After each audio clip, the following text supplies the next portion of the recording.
rien n'a plus de valeur. Je viens chercher ton cœur, trouver ta volonté, me tenir prosterné en chantant tes louanges.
enregistré.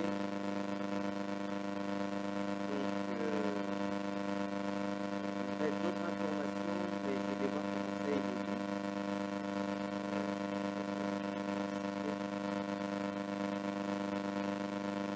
Dans le sens que vous savez qu'il y a des inscriptions, il y a ceux qui sont inscrits qui ne pas. C'est bien, c'est pas mal. Alors, ayez la gentillesse de veuillez pas l'utiliser. C'est pas facile à gérer, vous n'utilisez pas.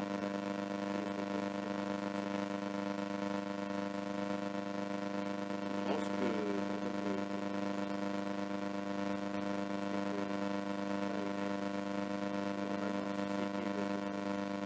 d'appliquer le règlement, on va y repartir chez eux. C'est pas soyez sympa, je le dis là, je le dirai à chaque fois. C'est pas facile à gérer, alors aidez-moi, aidez-nous.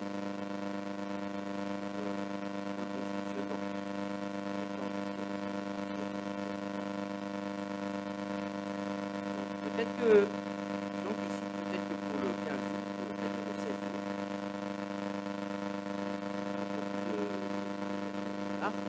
c'est difficile à gérer même au niveau de la longe. Peut-être que je vais faire un seul coup, bien peut-être. C'est pour ça que je le dis déjà maintenant. Je le dirai mardi et selon ce que je verrai, je dirais on fait 2 cultes. Imaginez là, normalement ici c'est le plus grand culte, hein, c'est plein. Le deuxième culte c'est moins plein. Il faut que nous soyons là à 9h15, on est là jusqu'à 2h de l'après-midi pour servir l'église. Donc si c'est pour faire un deuxième culte où il y a 5 personnes, soyez sympa quoi.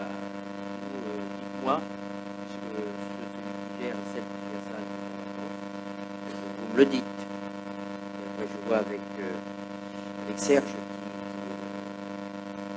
centralise tout le service d'ops. C'est pas facile. Est-ce que ça va être au mois de septembre? J'en sais rien. Pour l'instant, on n'y est pas. Donc, soyez bénis. Amen. Pour ceux qui vont en vacances, pour ceux qui restent.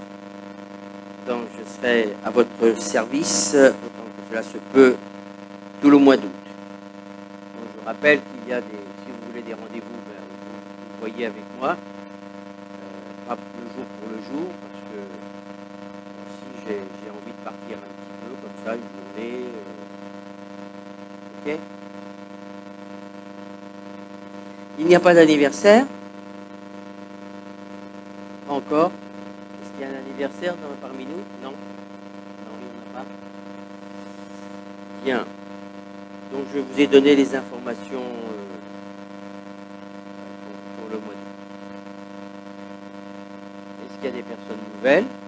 Non, je vois Brandon, non, il est nouveau. Oui, je vais vous Brandon, Erika, très heureux de vous avoir parmi vous. Il y a Ellison qui est parmi nous, donc, qui est le fils de Claude. Et puis, pouvez-vous présenter? Oui. Enlevez juste votre masque comme ça que je vois comment... Ah d'accord. Oui, oui.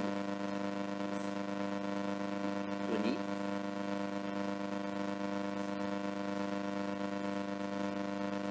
Vous venez de quelle ville? Ah bon.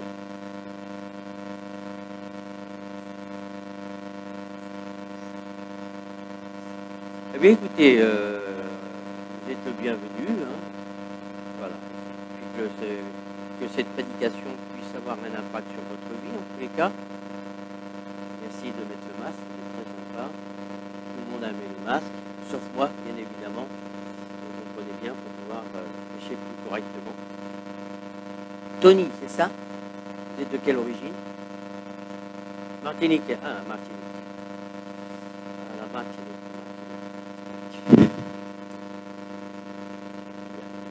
Donc je vais apporter bonjour à tous nos amis internautes, pour ceux qui regardent. toujours que les prédications, quand je donne des prédications, elles sont importantes. Ça ne veut pas dire que les autres ne sont pas importantes.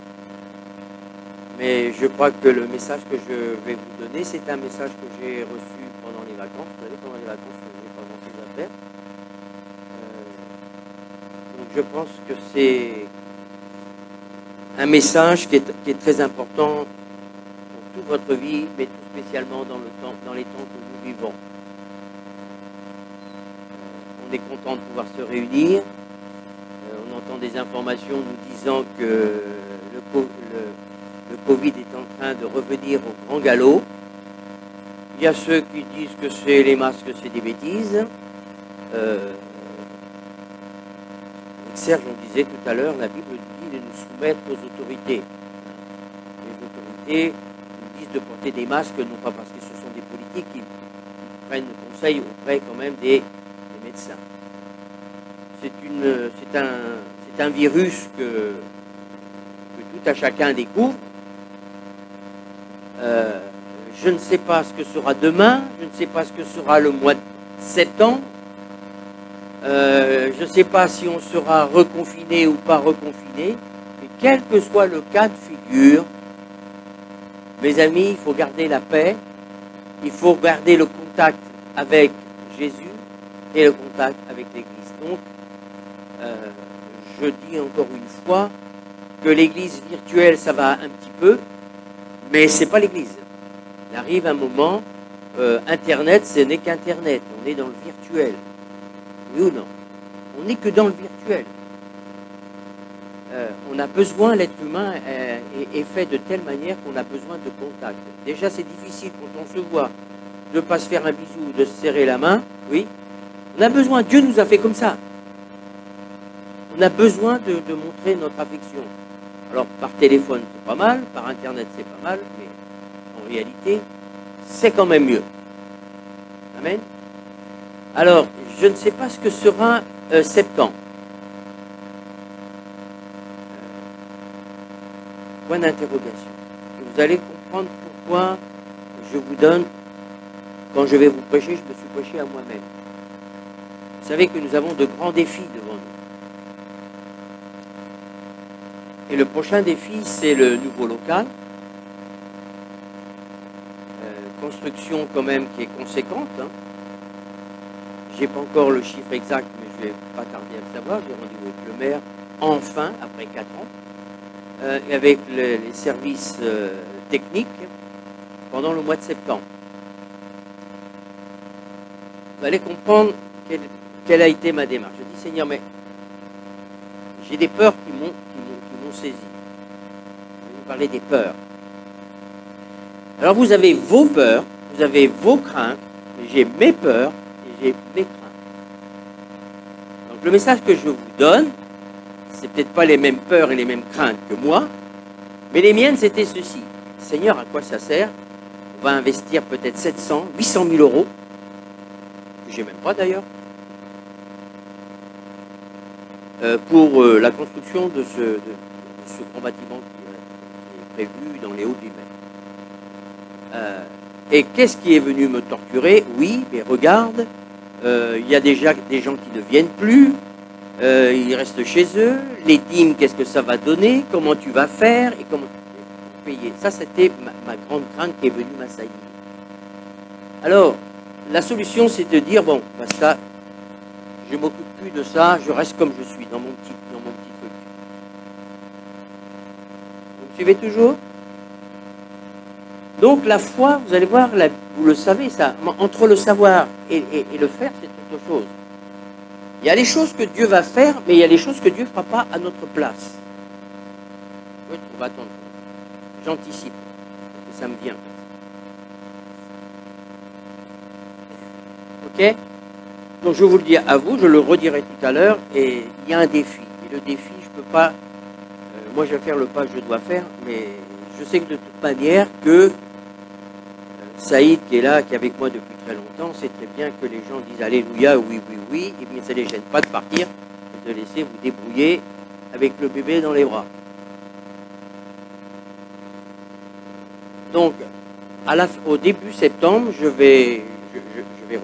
moitié septembre, je vais parler à toute l'assemblée et je vais, on va se lever. Moi, je me lève là. Je vais me lever. Vous allez vous lever. Et puis, quand on se lève, on le fait devant Dieu. On ne le fait pas pour les hommes. Je vais vous raconter une histoire. Il m'est arrivé il y a 15 ans à peu près. On devait avoir un local dans l'Imay. On m'a demandé de quitter mon travail parce que c'était aussi grand que ça il y a 15 ans. Et j'ai demandé, je quitte mon travail, mais est-ce que vous vous engagez devant Dieu à subvenir aux besoins de l'Église et à mes besoins s'il arrive quelque chose? Tout le monde s'est levé. Qu'est-ce qui est arrivé? Qu'est-ce qui est arrivé? Un grand départ. Tous ceux qui avaient voulu que je quitte mon travail, tout ça, qu'est-ce qui s'est passé? C'est les premiers à avoir parti et à m'enlever la moitié de l'église. Donc je me suis retrouvé dans ce cas de figure. Donc j'ai appris avec le temps que moi je dois être sérieux. Mais que l'église aussi, il faut que j'apprenne à l'église d'être sérieux. Quand on prend un engagement avec Dieu, on prend un engagement avec un homme. Amen. C'était pas prévu ça, mais j'ai envie de vous dire tout ça. Pourquoi je prêche sur la peur et les craintes? La prédication que je vais donner aujourd'hui, je vais en donner une deuxième dimanche prochain. Donc ça sera sur Internet. C'est quelque chose que vous aurez besoin toute votre vie. Toute votre vie. Dans le domaine naturel et surtout dans le domaine spirituel. Amen. Alors, si vous n'êtes pas là la semaine prochaine, allez sur YouTube, vous aurez la suite. Il faut y aller. Donc, on va faire passer la dîme et les offrandes, et je vous apporte le message tout de suite après. Pendant que ça passe, je dis, c'est comme les gens qui se font baptiser, qui font des grandes déclarations, je m'engage à être fidèle à Dieu, je m'engage à être fidèle à Jésus, de marcher selon sa parole et d'être fidèle à l'Église qui est son corps. C'est bizarre, les gens ils s'en vont, ils disent qu'ils sont toujours fidèles à Jésus, mais l'Église n'a plus besoin. Que ton oui soit oui, que ton non soit non. Donc quand tu t'engages, tu t'engages. Des fois tu pleures, des fois tu rames.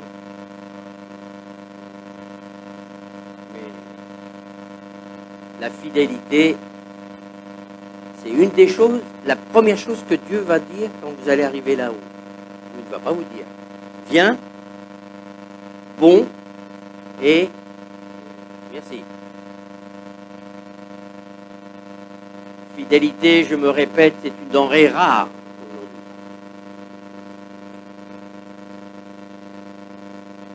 Allez-y, cher ami.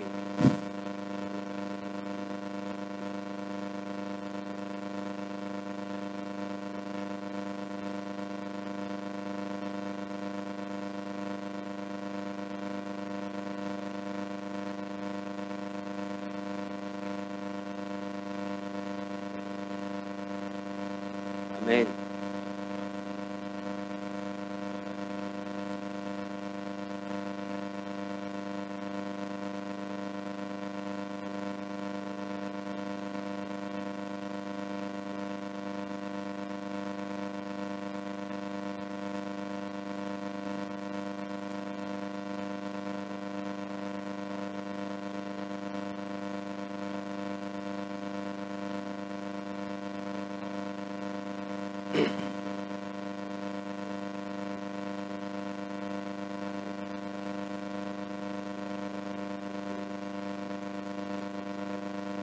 Amen.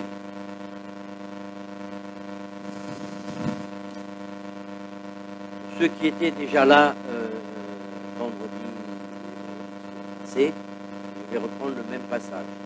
Il s'avère que c'est une suite sans le faire exprès. Donc, c'est 1 Pierre, chapitre 5, où Pierre nous dit comment les pasteurs doivent se comporter avec les brebis. Comment les brebis doivent se comporter avec leurs conducteurs, et ainsi de suite. les jeunes, comment ils doivent se comporter avec les anciens. Donc, je parlais des anciens, ce sont ceux qui surveillent le troupeau. Je ne vais pas revenir là-dessus. Donc, chapitre 5 de 1 Pierre, je vais commencer peut-être au verset 7. J'aurais dû mettre le verset 7 parce que nous avons tous besoin de nous décharger. Je crois que c'est le premier verbe que nous devons faire. Jésus nous dit de nous décharger sur lui. L'apôtre Pierre dit « Déchargez-vous ». Pas sur le pasteur, mais déchargez-vous sur Jésus. Le pasteur n'est qu'un instrument pour vous aider à vous décharger sur.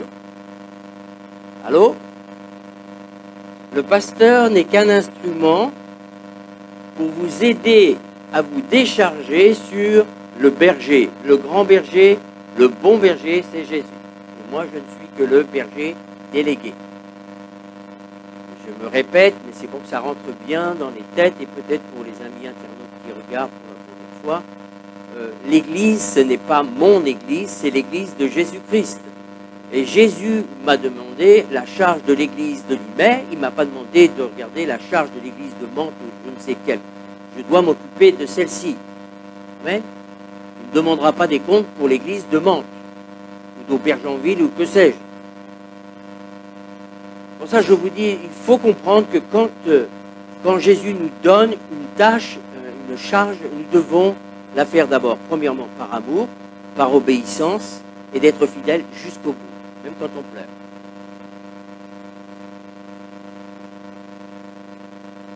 Jésus a été jusqu'au bout pour vous. Il est le modèle. Nous devons être aussi des modèles. 1 Pierre 5, 7, 8, 9 et 10. Je le lis. Déchargez-vous sur lui de tous vos soucis, car lui-même prend soin de vous. Ma question, première question, est-ce que vous croyez réellement que Jésus vous aime? Alors tout le monde dit oui, mais quand on est surchargé, on se demande vraiment si Dieu nous aime vraiment pour permettre qu'on soit autant surchargé. Et c'est là qu'il faut réagir.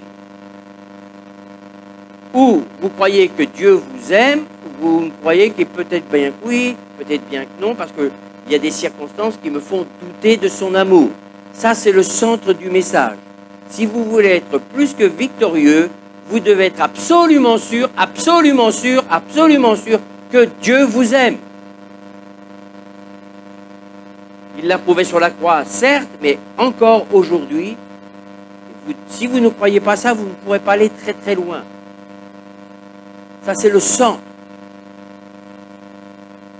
Même lorsque vous allez pleurer. Qui m'a vu pleurer ici? Personne. Dieu m'a vu pleurer. Dieu m'a vu pleurer. Plus d'une fois. En secret. Donc, ne croyez pas que les pasteurs ne sont pas chargés. Je dirais même qu'ils sont surchargés. Parce que la charge, j'ai la charge d'une communauté, d'une centaine de personnes, plus les enfants. Les enfants, je ne m'en occupe pas trop. Mais 100 personnes, vous savez, chaque cas, ça fait quand même beaucoup. Plus ma propre personne, plus ma propre famille, ça fait beaucoup. Mais Dieu nous donne sa capacité. Et c'est l'amour que vous allez développer avec lui, non pas avec les plaisirs du monde, qui va faire de vous des géants de la foi. En pleurant même. C'est là que beaucoup ne comprennent pas. Si Christ a souffert, il a subi l'injustice, vous vivrez les mêmes choses. Mais première chose, est-ce que tu crois réellement que Dieu t'aime? Ah. Soyez sobre. Veillez. Veillez sur vos cœurs, veillez sur vos pensées. Votre adversaire, le diable, rôde comme un lion, rugissant, cherchant qui il dévorera.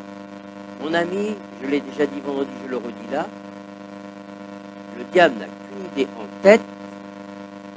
Il t'a peut-être perdu parce que tu as accepté Jésus, mais il va tout faire pour que tu puisses un jour ou abandonner un petit peu, ou abandonner complètement ce Jésus qui t'a tant aimé. En tous les cas, il veut vous détruire.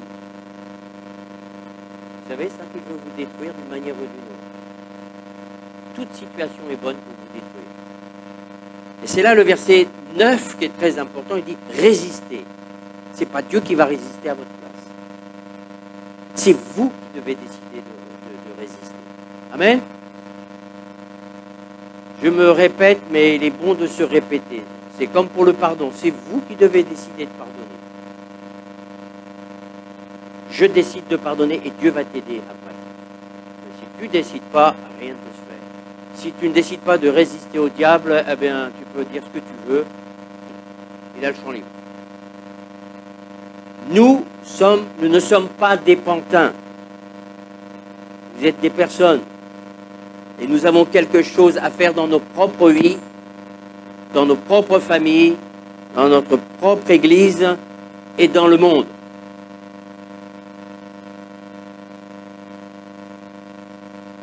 Je vous ai parlé, j'ai donné une prédication prophétique, vous vous rappelez. J'ai dit que Dieu est en train de lever une nouvelle armée. De gens qui étaient secs, qui n'y avait plus rien, et veut en faire des héros. Mais les héros, mes amis, ils apprennent le combat. Et dans le combat, il y a des blessures. Une fois, je disais à quelqu'un, parce que Dieu un jour m'a montré tel que j'étais. Ça fait un moment. Où je me voyais, mais j'étais bardé de coups de... comme si j'avais reçu des coups d'épée. Vous savez, des grandes cicatrices. Dans le combat, ça fait mal. Quand on se bagarre contre les choses du monde, donc, et contre le diable, je peux vous dire qu'il ne fait pas de cadeau. Les situations telles que nous les approchons, elles vont soit nous détruire, soit nous allons être vainqueurs. Mais il y a des cicatrices, mais c'est des cicatrices qui font plus mal. Tout à l'heure, j'évoquais une situation que Saïd connaît bien. Il en a souffert aussi.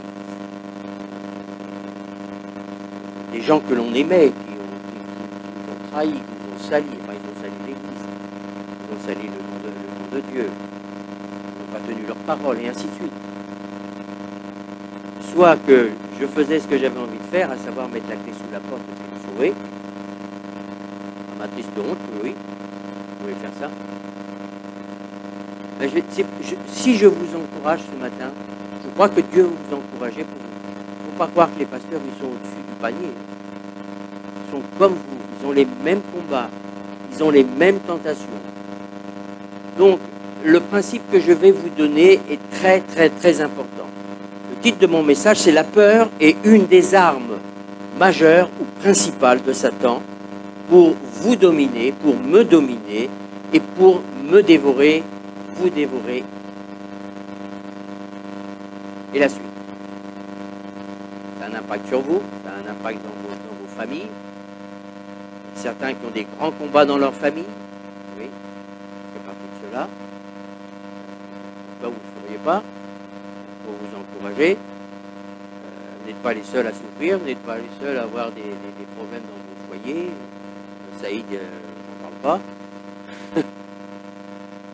il est obligé de rigoler. Oui, parce que si vous avez 2 enfants, ça fait 2 soucis, mais si vous en avez 7, combien t'en as 7, c'est bien ça. Ben, ça fait 7 soucis.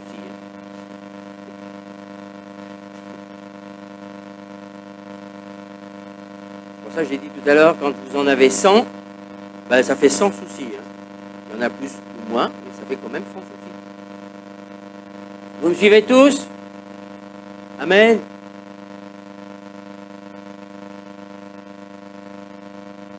Résistez-lui avec une foi ferme.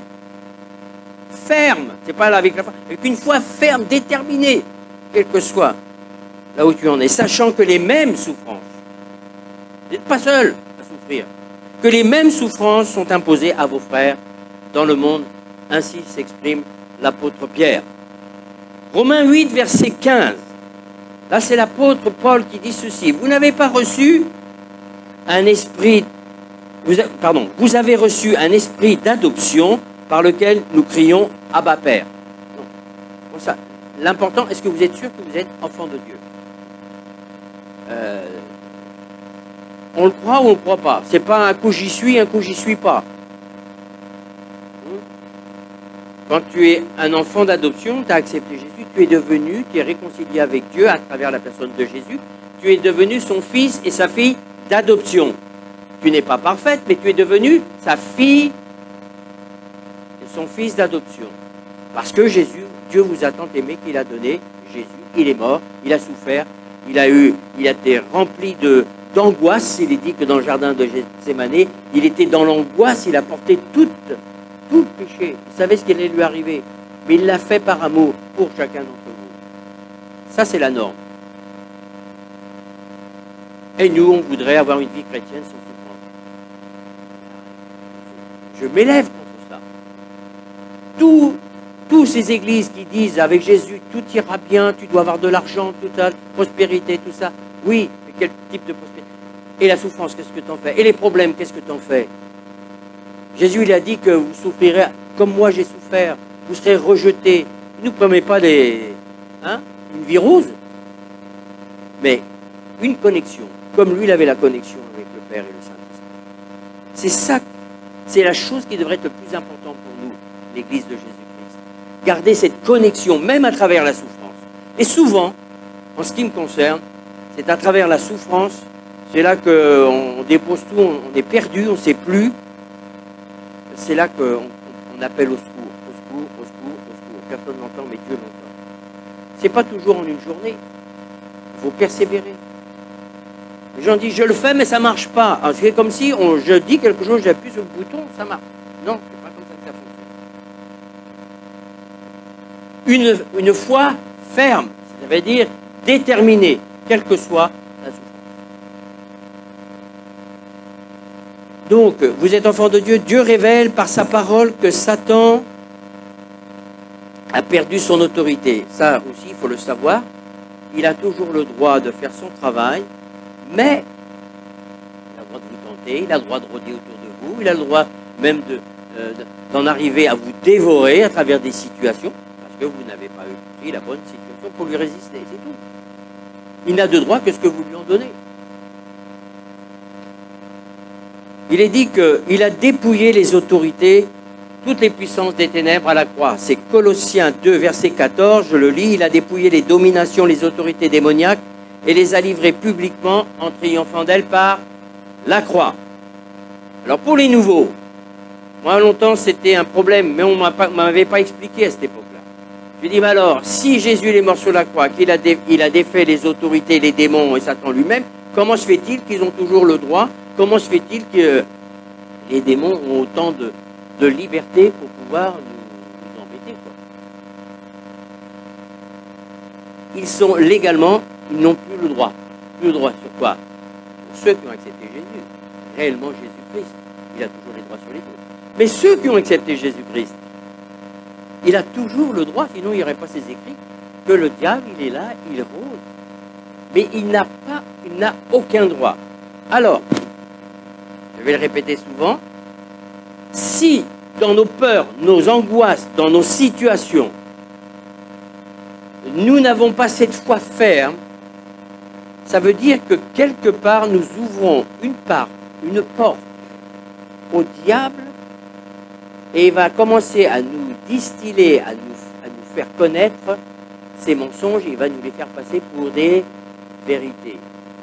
C'est pour ça, si vous ne connaissez pas la parole de Dieu, pas simplement intellectuellement, mais si elle n'est pas une réalité dans votre cœur, vous êtes battu d'avance. Ça fait peur à ceux peut-être qui disent, moi je ne la connais pas bien, mais le peu que tu connais, utilise-la. Ce que je dis là, ça suffit, même si tu ne sais pas trop les versets.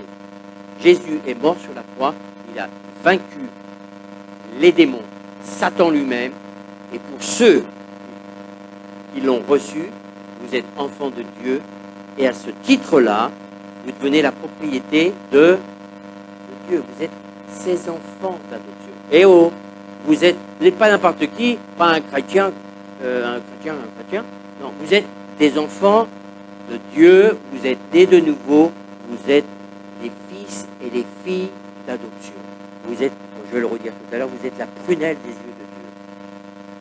Mais Satan va tout faire pour. faire tomber, et même s'il peut vous achever, il va pas, il aura le droit. Parce qu'on a donné un droit. Je me répète, pour la énième fois, si le corps de Christ ne comprend pas les deux aspects, les deux armes principales, c'est l'offense. On a déjà parlé. Je ne pardonne pas les offenses des autres. Je décide de pardonner à ceux qui m'ont offensé.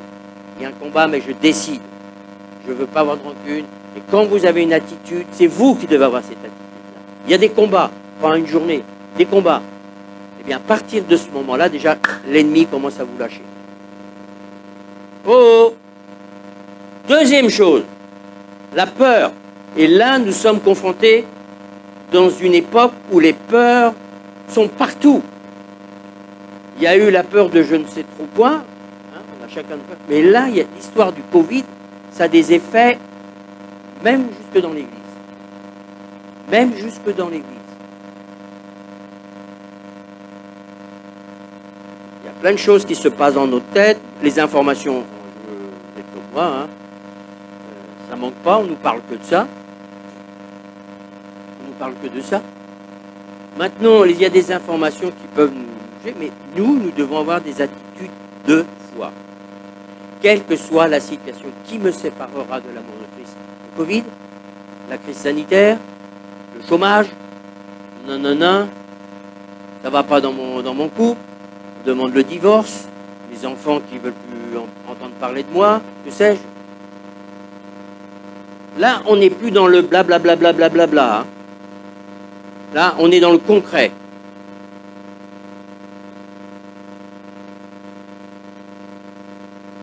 Si Dieu, prophétiquement, indique qu'il allait se faire une armée de combattants,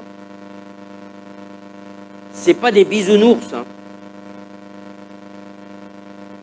Des combattants pleins d'amour, mais aussi pleins de foi. Alléluia!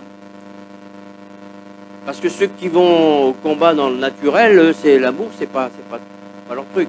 Mais nous, on combat avec les armes de Dieu. Hein, Éphésiens 6.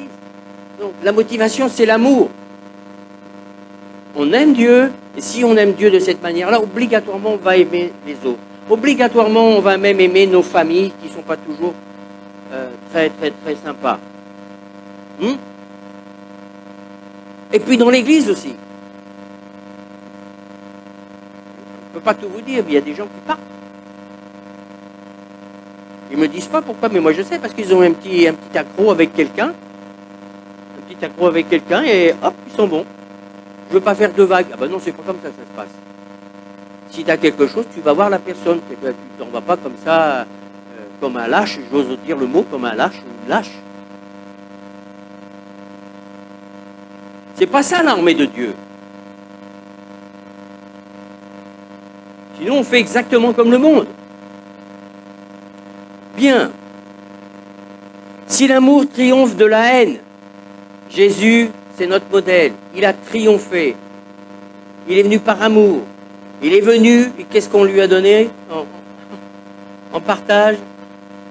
La haine. Hein, vous vous rappelez? Il a guéri plein de gens. À la fin, qu'est-ce qu'il y avait? Plus personne. Mais il a tant aimé le monde. Il a tant aimé. Nous avons besoin de cette dose-là. Écoutez bien cela si vous voulez l'écrire ou le mettre quelque part dans votre tête. La foi triomphe de la peur. Toutes sortes de peurs. Alors, peur de la maladie, peur du divorce, peur d'être du rejet, d'être rejeté par les autres. Il y en a. La peur du Covid, la peur des conséquences du Covid, la peur de perdre son travail. Et là, en ce moment, moi je suis à la retraite. Désolé, hein, je ne suis pas dedans, mais demain on peut dire la retraite est moitié. Hein. Ah bah oui. Ça s'est passé dans d'autres pays, ça peut se passer en France. Donc il y a plein de peurs qui viennent comme ça. Peur du chômage, vous avez des familles, vous avez une maison.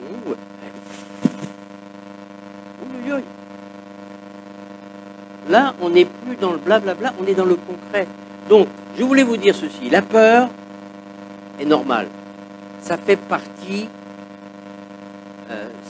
des choses normales. Le problème pour nous, pour vous, pour moi, c'est de ne pas me laisser dominer par les peurs, les angoisses, ça peut aller même beaucoup plus loin, tomber dans la dépression, le suicide. Là, je n'anticipe pas, mais ceux qui étaient là, même un jeune là, qui a voulu se suicider, vous savez, il arrive un moment, on ne se suicide pas comme ça. Hein.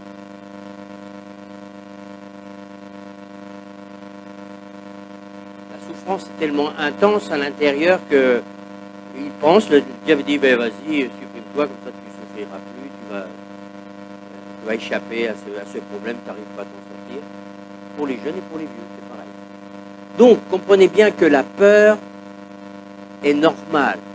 Mais en tant qu'enfant de Dieu, vous avez reçu un esprit d'adoption par lequel vous criez « Abba, Père ». Donc, si Dieu est votre Père, vous devez pouvoir lui exprimer vos peurs, vos craintes, mais ne pas vous installer dans vos peurs et dans vos craintes. Vous devez utiliser la parole de Dieu, les promesses de Dieu. Allô? Il faut absolument que vous appreniez ça. Ça ne fonctionne pas comme ça. Hein? Vous devez prendre position et vous dire « Non, Dieu a dit ça. Non, Dieu a dit ça. Non, Dieu a dit ça. Tu n'as plus la paix, ben, c'est que le diable t'a piqué ta paix. Tu es un voleur. Et quand on perd la paix, c'est qu'il y a des raisons. C'est des tourments, ou parce que des tourments par rapport à une situation, mais des fois c'est des tourments aussi par rapport à un péché qu'on n'a pas réglé. Le diable te dit, mais Dieu ne te pardonnera pas. Enfin, c'est la stratégie du diable, c'est le menteur. Il est le prince du mensonge. Si tu ne connais pas les armes que tu dois utiliser, qu'est la parole de Dieu, mais mon ami, c'est toujours à plat ventre. Alors je dis, même quand on est à plat ventre, on se redresse, on utilise les armes de Dieu. La paix revient. C'est le tourment, mais la paix revient. Vous connaissez, je ne vais pas le dire dans les micros, mais vous savez tout ce que j'ai subi hein, dans ma propre famille. Bien, moi c'était comme si j'étais mort. Vous ne pouvez pas imaginer. Mais de mort que j'étais, dans destruction totale, j'ai décidé que je n'allais pas me laisser détruire comme ça. La paix est revenue. J'ai pris les armes de Dieu. J'ai proclamé la parole de Dieu. J'ai utilisé cette arme parfaite qui s'appelle le parler en langue, qui est la puissance de Dieu. Je l'ai utilisé des nuits entières. Je m'endormais avec ça, sinon je ne pouvais pas dormir. Là, vous avez devant vous, pour ceux qui me connaissent, ce n'est pas des prédications pour des prédications. Mais c'est des choses que nous devons comprendre, quel est notre héritage et nous devons nous en saisir. Ça ne va pas dans ton couple, tu es au bord du divorce, tu n'arrives pas, ceci, cela. Que vous croyez que moi ça a été tout seul et vous croyez que ça fait 20 ans que ça marche sur un tapis de rose, alors vous vous trompez. Hein. Le diable, il sait où appuyer, sur quel bouton il doit appuyer. C'est là où ça fait mal. Il sait là où tu es faible. Et Dieu dit, à travers ça, mon fils, ma fille, je vais faire de toi quelqu'un de plus que vainqueur. Plus que vainqueur. Mais nous devons combattre selon les règles.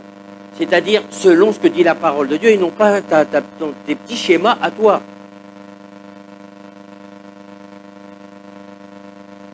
Certains pensent que c'est le jeûne, mais j'ai dit non. Le jeûne, oui. Et à la fois oui et à la fois non.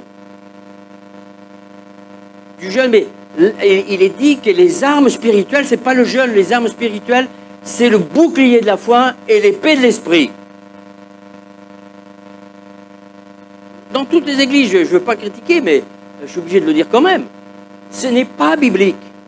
Le jeûne, oui, mais le jeûne ne fait pas tout. C'est comme si le jeûne c'était l'arme la plus, comment dirais-je, la plus puissante. Non. C'est la foi, le bouclier de la foi et l'épée de l'esprit que tu utilises avec foi pour toutes les flèches enflammées du diable. Tout ce que tu vis là. Le diable dit, tiens, touc, il sait où envoyer les flèches.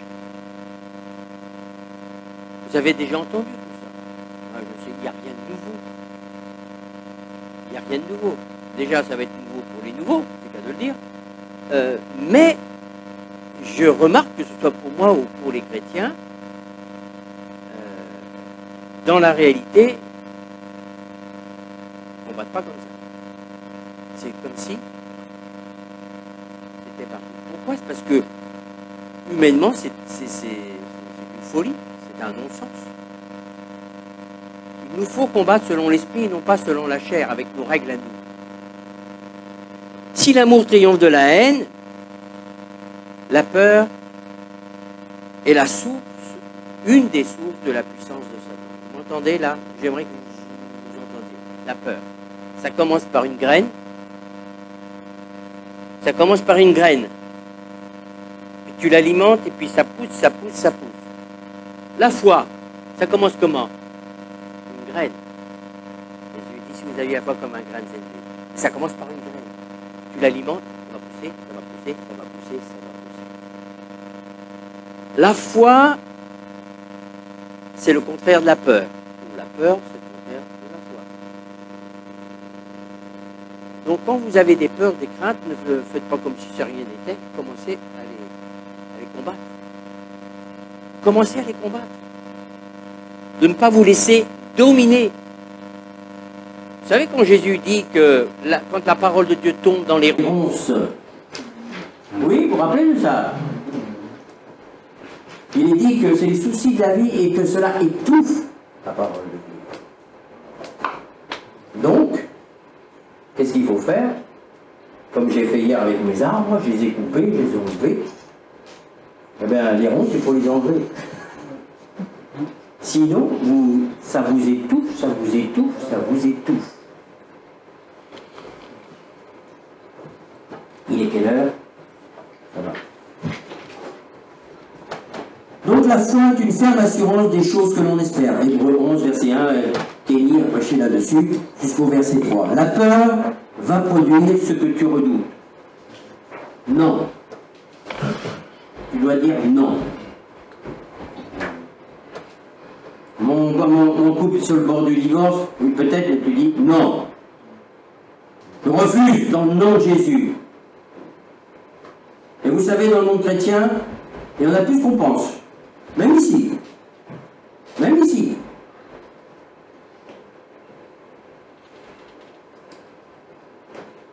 Même les pasteurs. Même moi. Ces idées nous transpercent la tête, surtout quand il y a des situations qui sont très difficiles. Oh. La peur va produire ce qu'elle redoute. Et toutes les deux vont produire ce que l'on ne voit pas. La Bible dit que la foi est une ferme assurance que l'on espère et une démonstration de ce qu'on ne voit pas. Donc, vous voyez, les pensées de foi, parce que je m'appuie sur la parole de Dieu, je vais en voir la démonstration. Vous me suivez toujours? Très simple ce que je dis, mais c'est très important. La peur, elle est alimentée. Eh bien, parce que tu vas croire à ce que dit tes peurs, eh bien, tu vas en voir la démonstration. Tu vas en voir la démonstration. Je vais mourir d'un cancer, j'ai cancer, je vais mourir du cancer. Bah non, tu prends position. Parce que si ce que tu redoutes, tu vas le voir arriver. De manière, tu prends position. Le divorce, la même chose. Pour ce qui me concerne dans l'histoire que je vous ai racontée pour le local, tout s'oppose, tout. Administrativement, tout. Si je baisse les bras, ben, je vais envoyer la démonstration, c'est-à-dire rien. Mais comme je sais que Ici, c'est devenu trop petit, là, c'est pas le cas ce matin. Mais globalement, normalement, c'est trop petit. En 7 ans, ça va poser problème. Donc, si je crois à ces pensées-là, je vais en voir la démonstration. Mais si je crois par la foi que ça va s'accomplir, même si c'est long, j'en verrai quoi? On le verra. Vous le verrez. J'ai pas le choix. Je dois mettre ma foi en action. Et vous devez mettre votre foi en action. Voilà. Il y a une démonstration dans ce que l'on ne voit pas. Que ce soit, si tu crois dans tes peurs, tu vas voir. Je crois que c'est dans Job où il dit « Ce que je crains, c'est ce qui m'arrive ».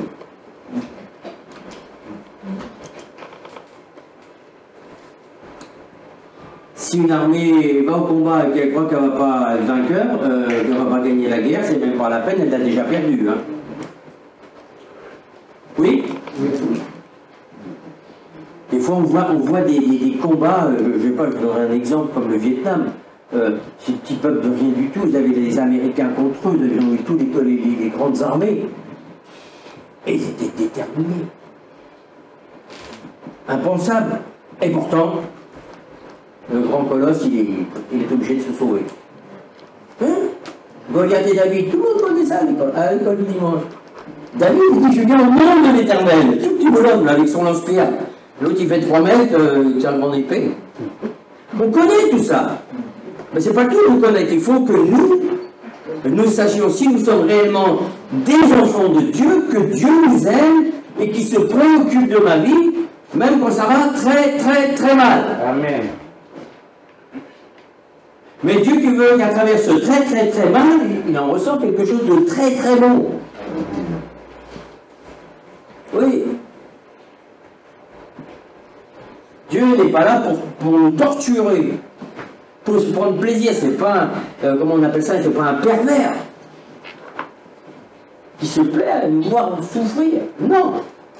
Si vous pensez ça, il faut réviser votre manière de penser. Ça, en tout cas, ça fait mal au cœur de Dieu. Hein, vous les mamans ou les papas, quand vos enfants vous disent qu'ils ne vous aiment pas alors que vous les aimez, que vous faites tout pour eux, qu'en plus ils vous disent tout le contraire parce qu'il leur arrive un petit bobo. Vous imaginez un peu? Ça, c'est la bonne transposition. Hein. Mais Dieu, c'est... Votre vie spirituelle trouve sa puissance dans la parole de Dieu. Si vous vous nourrissez de la parole de Dieu, eh bien, vous avez le carburant nécessaire.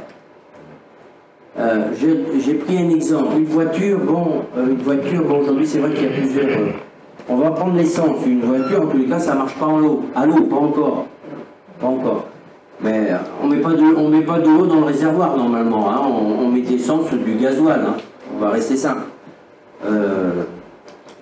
Tu peux dire tout ce que tu veux, que tu as un bon moteur, tout ça, mais si tu mets le mauvais carburant, tu es sûr que ça ne démarre pas. Hein. Par contre, si tu mets le bon carburant, adéquat, donc c'est la parole de Dieu, imaginez une voiture, tu mets le bon carburant, oui, mais ça ne suffit pas. Ah bon, mais bon, ça ne suffit pas? Non. Parce qu'il faut démarrer. Et le démarreur, c'est toi qui as le démarreur. Tu peux avoir une voiture pleine d'essence, tout ce qu'il faut. Si tu n'as pas la foi que si tu tournes le contact, ça va faire tout, boum, ça va démarrer. Eh bien, c'est ça la foi. On doit être rempli de la parole de Dieu, des promesses de Dieu, et je sais que si Dieu dit ça, c'est pas autre chose.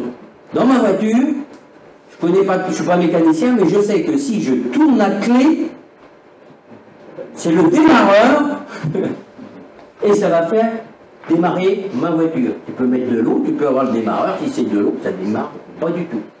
Alléluia. Gardez ce petit exemple. Donc nous avons une part à faire. 1, de remplir la voiture. 2, le démarreur. Et dans votre vie, c'est la même chose. Vous devez remplir, croire que c'est le bon carburant, et puis vous devez démarrer. Alléluia. Jésus employait des exemples comme ça pour bien faire comprendre. Moi, j'ai pris celui-là pour vous faire comprendre le principe de la foi. C'est pas n'importe quel carburant. Parce que le diable, il va essayer de vous mettre des pensées, mais qui n'ont rien à voir avec la parole de Dieu et qui vont contredire. Alors, vous pouvez toujours mettre le démarreur, rien ne fonctionne. Allô? Ta manière de penser, c'est pas toujours c'est pas toujours ce que Dieu pense.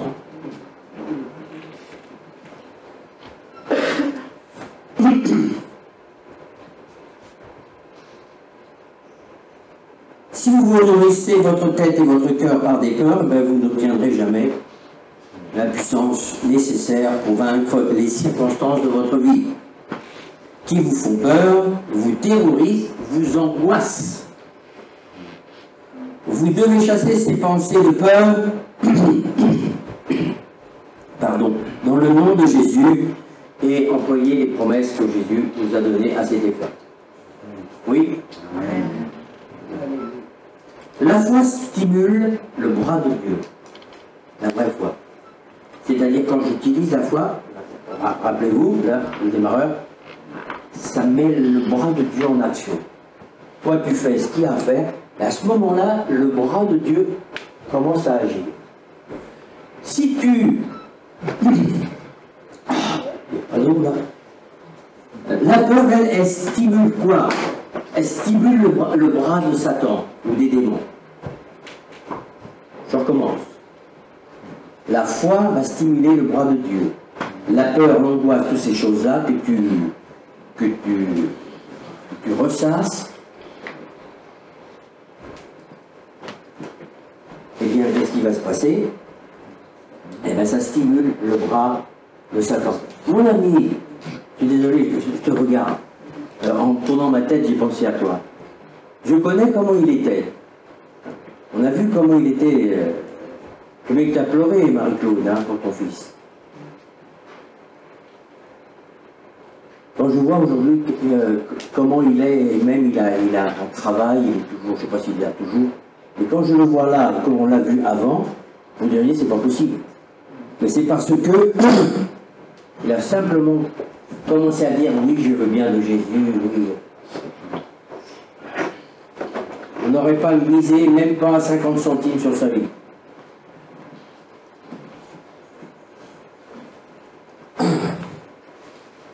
La foi, même si c'est un petit peu de foi, Jésus dit, si vous aviez la foi comme un grain de sénévé, c'est pas gros un grain de sénévé, vous diriez à cette montagne, va et jette-toi dans la mer. Et si vous ne doutez pas, il y a toujours le mot doute. Dans les doutes, ils viennent aussi, c'est normal les doutes. Vous les chassez, vous proclamez ce que dit la parole de Dieu, et vous verrez les choses s'accomplir. Amen. Vous le connaissez bien ce verset, parce que je le cite souvent. Non. Dans ce domaine, je fais une église où la foi mise en action, pour vous, c'est... Vous le savez, mais vous devez le mettre vous-même en action.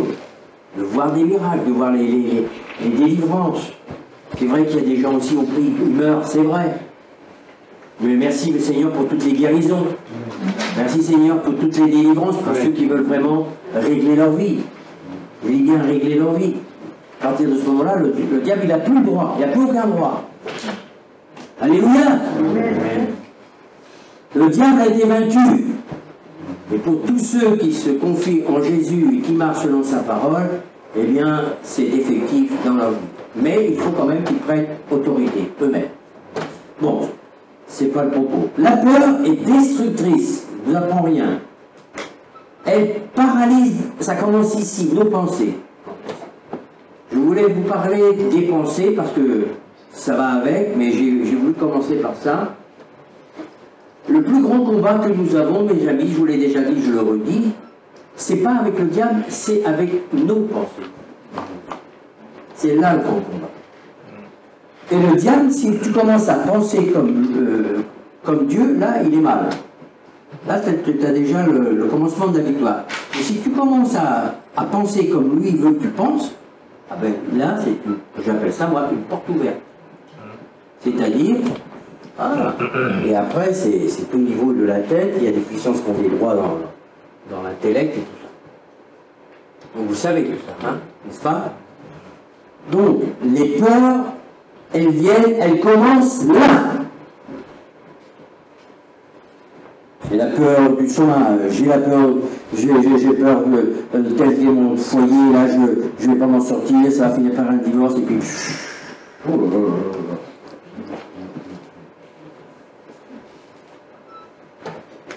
Là, le diable, il se marre, il est content. Il dit, ça y est, j'ai réussi à mettre le doigt de pied dans la porte, hein, ou dans la fenêtre. Bientôt, la porte va s'ouvrir, elle prend toute la place. Donc, la peur est destructive et paralyse les pensées, l'esprit, l'âme. La peur, lorsqu'elle n'est pas stoppée dans le nom de Jésus, peut avoir des effets dévastateurs jusque dans nos corps.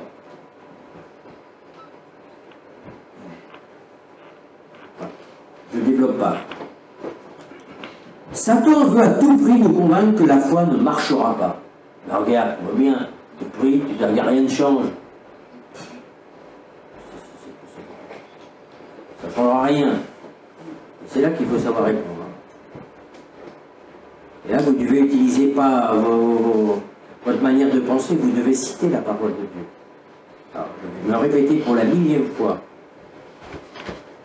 Vous devez apprendre, faire cet exercice de mémoriser certains versets pour les utiliser.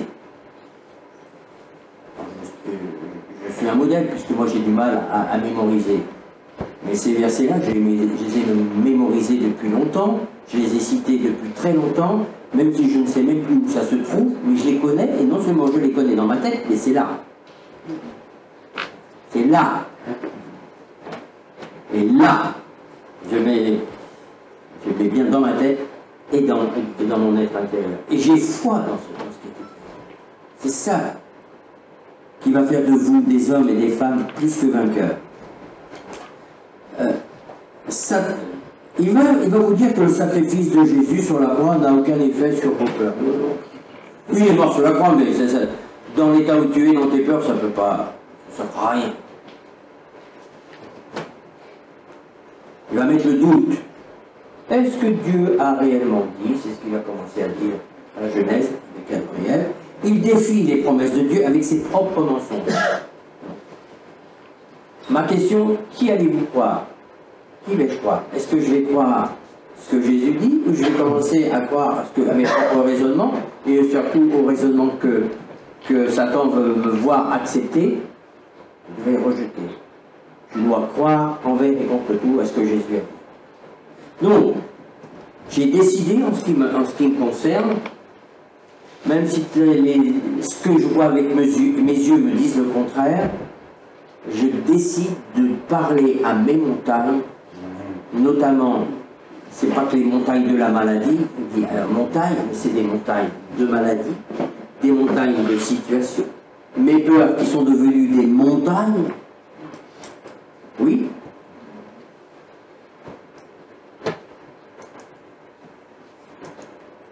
Je vais voir ce que j'ai dit. Comment agit la foi? Romains 10, verset 17. La foi vient de ce que l'on entend.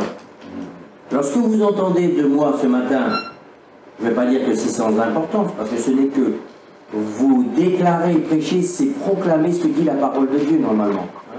Donc la foi vient de ce que l'on entend, et ce que l'on entend vient de la parole de Dieu. Vous savez ça. Galates 5, 6 dit que la foi est agissante par... Alors celui-là on le connaît un peu moins. La foi est agissante par l'amour. Comprenez bien ça. Dans vos combats, parce que vous aimez Dieu, parce que vous savez combien Dieu vous a aimé, même si c'est difficile, même si c'est très difficile, c'est-à-dire, Seigneur, je décide de mettre ma foi en action, dans la situation.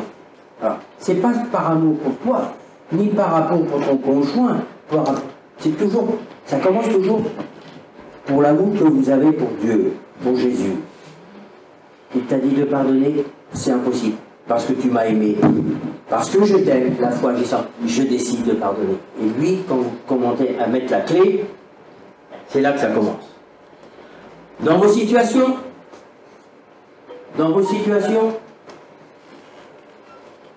parce que je t'aime, Seigneur, je veux réagir à la situation.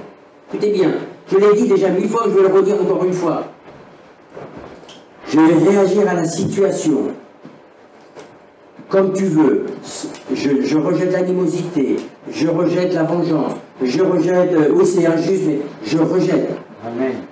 Et Seigneur, donne-moi, même si la situation ne bouge pas, c'est là qu'elle est plus difficile.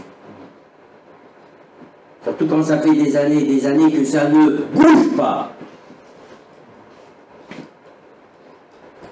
Quand vous faites ça par amour, la foi agissante. Donc on n'agit pas amour. Vous ne pouvez aimer dans la mesure de Jésus que si vous aimez Jésus de cette manière-là, et c'est lui qui va vous donner la capacité d'aimer ceux qui vous font du mal, ceux qui continuent à vous faire du mal, ceux qui continuent à vous faire des crasses. Allô? Le mot de la vie chrétienne, c'est Jésus m'a tant aimé, j'ai compris l'amour de Jésus pour moi, je ne méritais rien, pour certains d'entre nous, nous étions plus que dans les ténèbres. Donc, Seigneur, parce que tu m'as tant aimé, tu me demandes de pardonner, je pardonne. Tu me demandes de résister dans l'épreuve, comme toi tu veux que je résiste, de ne pas me laisser dévorer par le diable. Je vais faire comme tu m'as dit. La motivation, c'est l'amour. Mais à l'intérieur, il y a un sacré combat, là et là. Oui. Parce que ta tête te dit, mais regarde ce qu'ils t'ont fait quand même. Et regarde, ils sont encore en train de te faire ça. Et regarde, ils continuent à faire ça. Et c'est là que nous, on a la décision de tourner la clé, ça va mettre le contact. Et à partir de ce moment-là, vous avez pris la décision et lui, c'est lui qui va vous donner sa capacité. Amen. Sa capacité. Vous allez être étonné.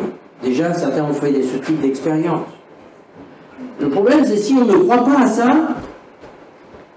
on voit Jésus qui mort sur la croix, tout ça. Mais dans la vie courante, quand nous sommes dans des situations comme ça, on est découragé. Le découragement. Vous êtes jamais découragé, vous? Ben ouais, hein. Il ne change pas, elle ne change pas, rien ne change. Ben, Dieu te dit, on verra ça la semaine prochaine, marcher sur l'eau. Il est possible de marcher sur les situations même depuis. Quand je vous parle, je vois ma propre situation. Dieu m'a donné la capacité de marcher sur toutes les situations de ma vie. Amen. Même les plus désespérantes. À Saïd, hein, ça fait longtemps qu'on est ensemble. Hein. Et Saïd, il a tout connu aussi, il était des raz de marée aussi. Au niveau de sa famille, surtout au niveau de sa famille. Mais Dieu lui a appris. Amen. Quand je parle comme ça, ceux qui ont vécu ça, ils comprennent ce que je dis. Est-ce que c'est facile? Non. Il y a une décision.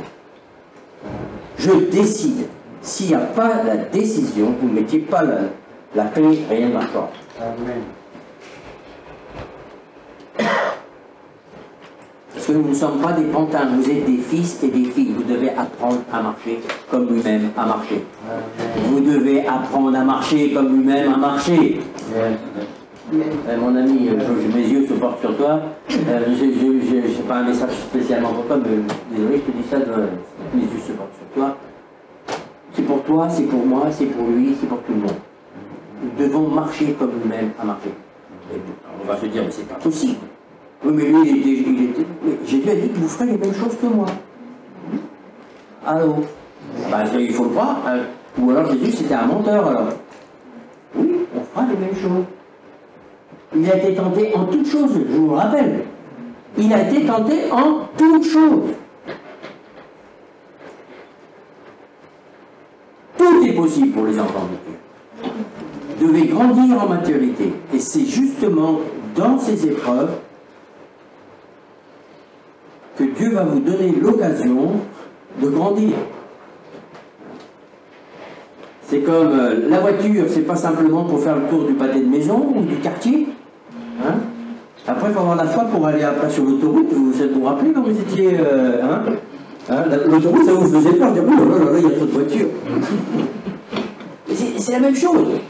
Au début, puis après vous allez dans l'Europe, vous allez partout, vous prenez de l'assurance. Mais vous commencez déjà par rapport. Oui ou non? Mais il ne faut pas rester dans la zone d'apprentissage. Allô?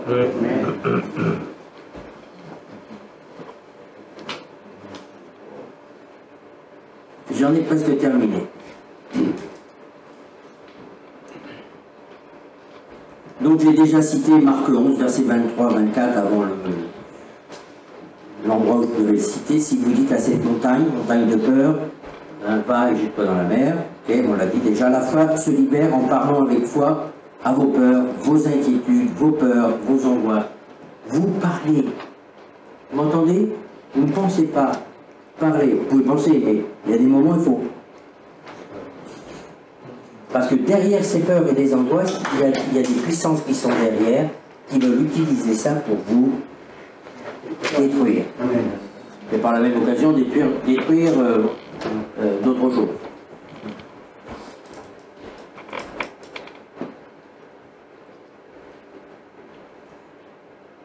Donc le diable, Éphésiens 6, je l'ai dit, les flèches de la peur.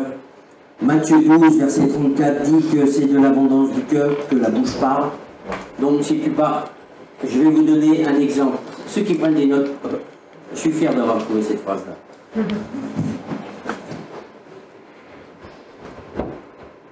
Quand votre cœur et votre tête est rempli de la peur,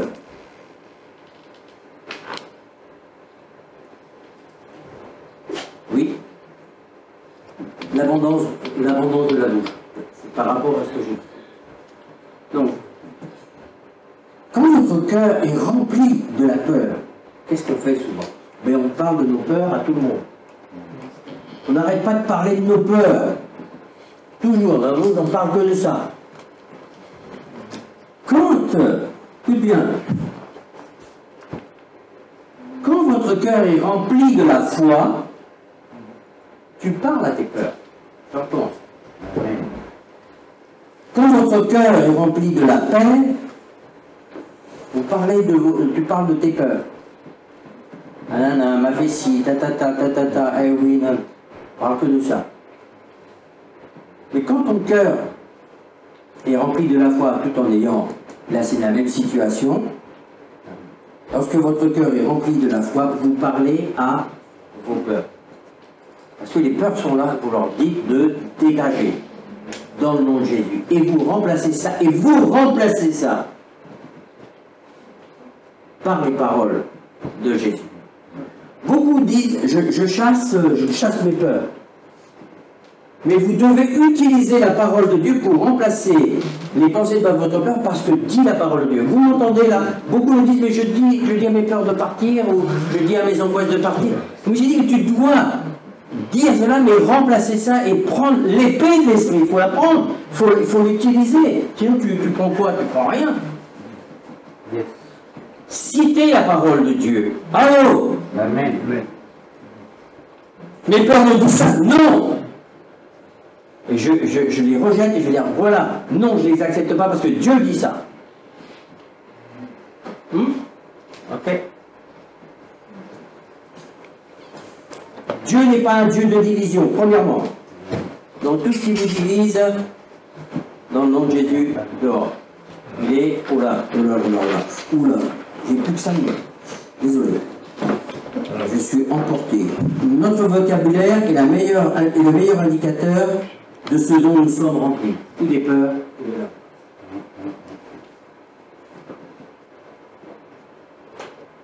C'est comme ça qu'un jour, mon leader m'a repris.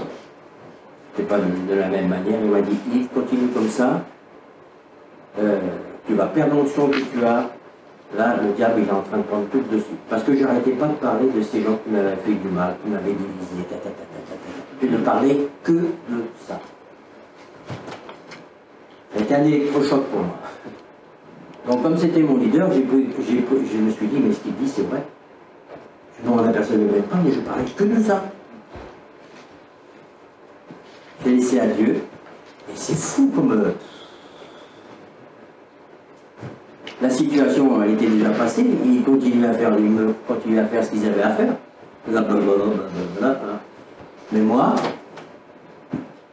petit oiseau, petit à petit. C'est pour ça que l'oiseau qui est devenu vieux, il est là devant vous qui vous parle.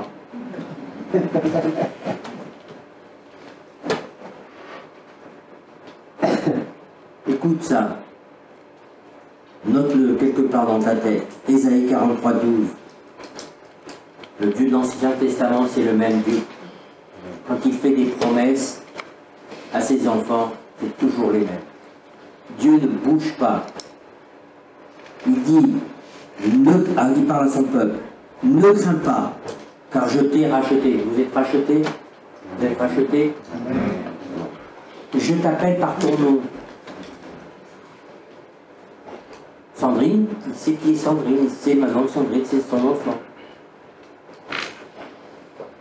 Papa, il sait qui est papa maintenant, c'est devenu son enfant. Mais chacun d'entre vous, mettez votre prénom. Dieu vous connaît, il t'appelle par ton nom. Il dit tu es à moi. Et c'est pas le Nouveau Testament, là, il dit tu es à moi. Et c'est là le gros problème. Est-ce que tu crois que Dieu t'aime? Est-ce que tu crois que tu es enfant de Dieu? Est-ce que tu crois? Mais oui. Il ne s'agit pas de le dire, il faut le croire. Tu as du prix. Et c'est le prix, c'est Jésus, mort sur la croix pour toi. Ça, c'est le plus grand amour. Si tu traverses les eaux, les tempêtes, je serai avec toi. Lorsque tu traverseras les tempêtes, je serai avec toi. Ça sera mon message de la semaine prochaine. Je serai avec toi. L'amour parfait bannit la crainte, dit la parole de Dieu. Dieu répète plus de 60 fois dans la Bible. Pas 2 fois, 60 fois. Ne crains point. Donc ça veut dire que l'être humain, il est souvent dans la crainte. Il va le dire à Jésus, il va le dire à beaucoup de personnes. Ne crains point. Crois seulement. Dans l'Ancien, dans le Nouveau, c'est toujours la même chose. Donc la nature humaine, elle est souvent dans la peur et dans la crainte, c'est normal. Mais nous devons réagir à cette chose humaine et croire aux promesses de Jésus. Nous sommes ses enfants. Cela signifie que vous devez avoir, que vous ne devez pas avoir peur des situations de votre vie, qui on comprend ont peur, et surtout de ne pas laisser s'installer ces peurs afin qu'elles ne vous détruisent, ne vous polluent. Je commencerai par la pollution. Ça commence par la tête, ça commence à polluer nos raisonnements. Et vous savez que de l'eau polluée, c'est à brève échéance. La pollution prend des proportions incroyables. Je pense que vous comprenez ce que je veux vous dire. Donc, chassez-la au nom de Jésus, proclamez ce que dit la parole de Dieu à cet effet, que le nom de Jésus soit béni. Donc la suite, ce sera la deuxième partie. Et là, franchement, je n'ai pas anticipé, mais là, j'ai des choses que j'avais jamais vues. On connaît tous ce passage, Jésus qui traverse la mer. Ah là, je suis impatient de vous partager ça. Pour vous montrer que le diable, lui, c'est pas lui qui provoque, mais il est capable d'éteindre des choses qui sont dans vos vies, dans des situations de vie. Il y en a qui voient le diable partout. Vous savez que beaucoup de gens incriminent le diable, et souvent c'est parce que vous avez pris de mauvaises positions. Écoutez bien, c'est facile toujours de dire le diable, c'est la faute de mon mari, c'est la faute de ma femme, c'est la faute de mon fils, c'est la faute, certes. C'est pas tout à fait faux. Mais, c'est ta manière de réagir qui va fermer la porte à celui qui va utiliser cette situation pour détruire, pour pourrir la vie, t'enlever la paix. Amen. Amen. Oh, c'est un message merveilleux. Parce que quand on a compris ça, ça nous permet de marcher sur la tempête, les flots déchaînés. Ça nous permet de dire aux montagnes de... Amen. Amen. Wow. On se lève. Il est midi, il est 11h15, on a 3 quarts d'heure pour nettoyer le lieu.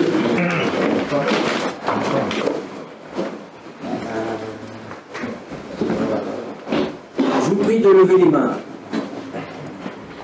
Donc chacun a pris pour nous-mêmes. Hein. Nous sommes tous confrontés à ça. Les pasteurs aussi. Souvent les pasteurs ne veulent pas le dire. Mais tout le monde doit affronter ces choses. Les peurs, les craintes, dans tous les domaines.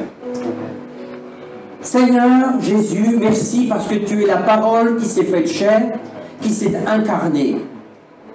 Nous voulons nous rappeler, surtout déclarer, Jésus, que tu nous as aimés. Tu n'es pas venu par contrainte.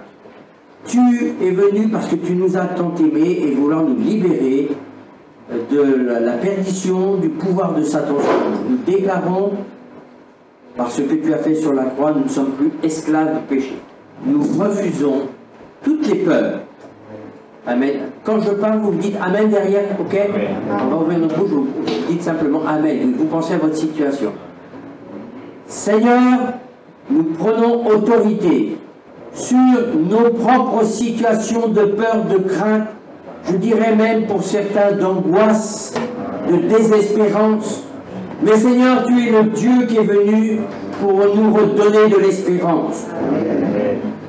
Merci parce que nous sommes tes enfants d'adoption.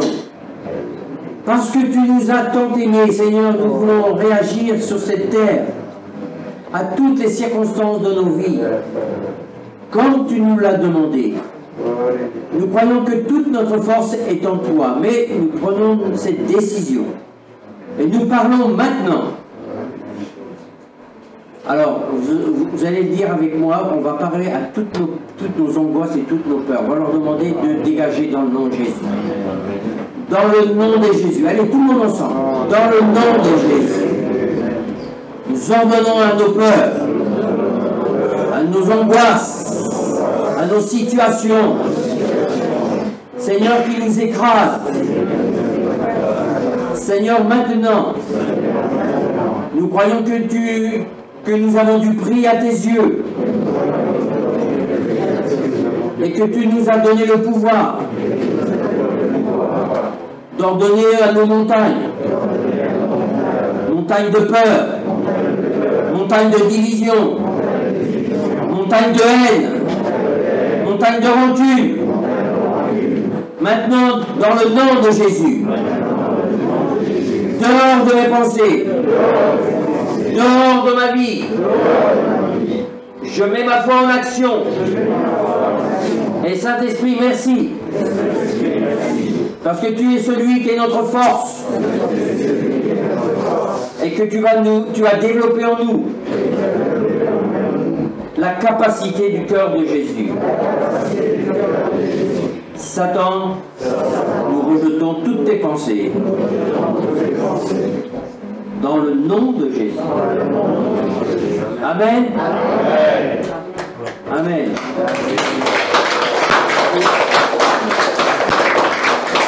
Vous avez chacun vos peurs. Chacun. Je pense à mon ami Charles, excuse-moi, mais lui c'est là-bas au Maroc, sa femme ne veut pas venir, il y a le coronavirus, ça repart. Pour un jeune marié, c'est embêtant quoi. Hein, il s'est marié et sa femme ne peut pas venir ici. Vous voyez, les peurs, j'imagine ce que c'est. Non, ça ne suffira pas, les frontières ne s'ouvriront pas, et elle ne viendra jamais, et puis tu vas rester comme ça, et puis nini, nanana, nanana, nanana. Non, dans le nom de Jésus. Amen. Bon dimanche.